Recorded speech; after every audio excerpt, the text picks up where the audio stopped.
And welcome back, everybody. I'm Sherry Schreiner. Got a couple of listeners that have sent... Sherry? Yeah. You have a caller queued when you're ready. Okay, give me 1 minute. I'm going to go through these listener messages here for a minute.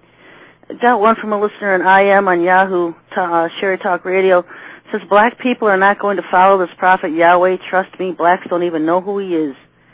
And you know what? I hope that stays true. Fight with me against it, because this guy is going to be raised up by the government. Watch him rise to the Black Panther Party. Watch him get more notoriety and fame. He's already solicited Michael Jackson's father for money. He is going to complete what he sets out to do, folks. I've seen it in the codes and the words complete and completion. He is going to gather a big group, a big following, and so all we can do is try to keep as many as we can possible away from joining this guy. He's got government backing. He's got materials. He's got courses that he's going to have his people and his followers going through. I mean, this guy's set. He's prepared. He's ready to go. And he's only got a short time to work because there's some kind of Holocaust in February coming. And a lot of these UFO, the elite, plans to take off in their ships in March to get off of Earth. So he's probably got about 6 months now, if that, to hurry up and get this following and get his card on the table and get it going. And so he may not be well known now. People might think he's crazy still, but he's going to have some kind of success. I don't know if it's limited, marginal, massive. I don't know what, but I'm taking my gloves off and I'm going to fight as much as possible. And I need you guys, the brethren out there, to do the same thing. Stand up, warn these people, get the word out there. That's all we can do, because every person that can hear the truth is a soul saved. You know, saved from being alien food, saved from being deceived by this guy. And the games that they're playing. Another message I got is that 10 HZ, I don't know what HZ is, kilohertz. It puts people into hypnotic state. Russians and North Koreans use this in portable mind control machines to extract confessions, found also in an American church to help the congregation believe. You like that one. Go to church and get put under tone hypnotic state so that you'll believe what they're saying. Thanks for setting that in, guys. Always appreciate it when listeners send in info that I don't point out during the show or that I miss. To another listener, yes, it is okay to call in today. And thank you for your hello and your welcome. You can call in, folks, at 260-356-2611. And we have a caller on the line now. You can go ahead and put him on, Steve. You're up, caller. Hi, Sherry. Yes. Hi, Sherry. It's a pleasure to talk to you. This is Don from Virginia. Well, hello. How are you doing?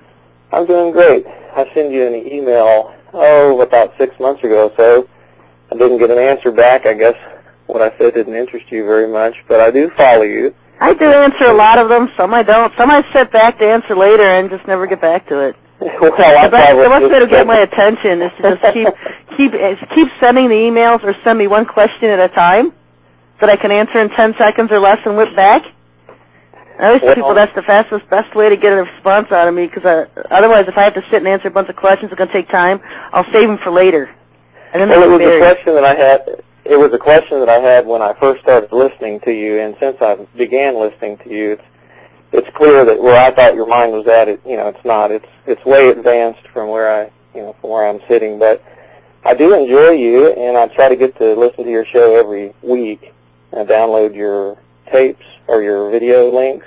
Yeah, you know what? People are saying they're downloading it, and so I'm thinking, why are they downloading it when they could copy the URL into a Windows Media Player and paste it? So mine says I can listen to it when I'm not on the Internet. Oh, wow, okay. Yeah, and you never know how long we may have the Internet, so... Yeah, I'm going to start posting the URLs themselves so people can do that. Well, I had a couple of questions for you. Let me, if you will, I would like to say something to the caller that called just before. In my experience in Christianity, when I refer to the peace that passes all understanding, at least in my experience, it has to do with realizing that Jesus came and forgave the sin nature of man. And not necessarily just all the sins stacked up on top of each other individually, but he came and conquered sin nature, and that's what gives me a certain peace. And I perceive that he was looking for peace, and so I just thought I'd throw that out there. And then just one more thing is that I really enjoy a book that's called My Utmost for His Highest, Have you ever read that book or seen No, it? I don't think I've ever heard of it. Well, it's a daily devotional, and it's by a guy named Oswald Chambers, I believe, and he put some notes together, or he wrote these notes, and after he was deceased, his wife put them together, and it's recently been translated from Old English, and you can get it in a Christian bookstore, and I really like his the way he puts things. So it's kind of like a daily devotional, so I'd recommend that to him as well. And I'm new to all this myself. I'm 42 years old, and I lived a life of sin for that amount of time, just about. And the Holy Spirit touched me at one point and showed me all my sins at one moment. And that was a really incredible revelation because I felt like I would explode from the inside out. But at the same time he was showing me that, he showed me this peace that all my sins are taken care of. And it was a peace that just covered all that sin. And I realized that for me anyway is the peace that passes all understanding. So I thought I'd just throw that out there because he seems to be... Yeah, so many people have this view that he's the Lord standing above them with a hammer over their head, and every bad thing they do, he's going to hit them over the head, and that's not... Notice who is seeking him, he will perfect. He will transform us into being more like him. How many times I went through that too, that get wild on Friday night or Saturday night and pray for forgiveness on Sunday and worry, did I do good enough or am I good enough? And it takes a while to get through that, I guess. Yeah, and it takes growing in him and getting to know him. The more you get to know him, the more you know what isn't him. Mm-hmm. You know, and that's one thing I keep saying all the time. And the more you know him, the more you know what isn't. And I appreciate what you said too. It's not, or when you were speaking with him, it's, it comes and goes. It ebbs and flows, the Spirit. And, sometimes you're just a better receiver or whatever, and sometimes you're just not. But and sometimes he's just teaching you so that you recognize when it is him. Mm-hmm. He teaches. It's like a learning cycle. I agree with that. And the lack of his presence is once you, like you said, once you understand what that is, then when he's there, you understand that as well. Oh yeah, I mean I'll know based on my week. If I don't feel him, it's like, oh no, I don't have a thing to do. I'll sit there. What am I going to do? He's not telling me to do anything, leading me in any direction, and I go crazy. If I have 1 or 2 days, you can ask my partner, and I just go completely ballistic until he comes back and leads me into a lot of material put together every week, and if you have too much downtime, it could get serious. Oh, and the thing is, I have so many other things I could be doing that downtime is just like, what am I doing? What is this? What is downtime? Yeah. What happened? But he just wants me to recognize that he is leading me when I am working. He is there, and you learn to recognize it.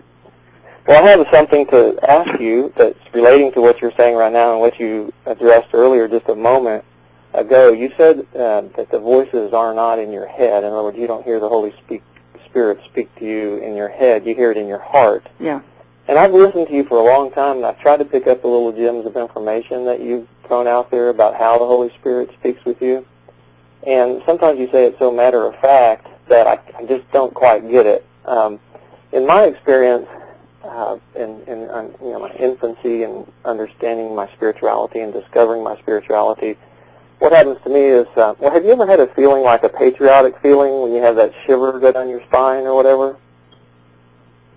No, I don't know. Well, I don't know. Well, it's kind of like getting the all overs, or I don't really know how to term that feeling, but it's a wave of a sensation that goes down your spine or whatever.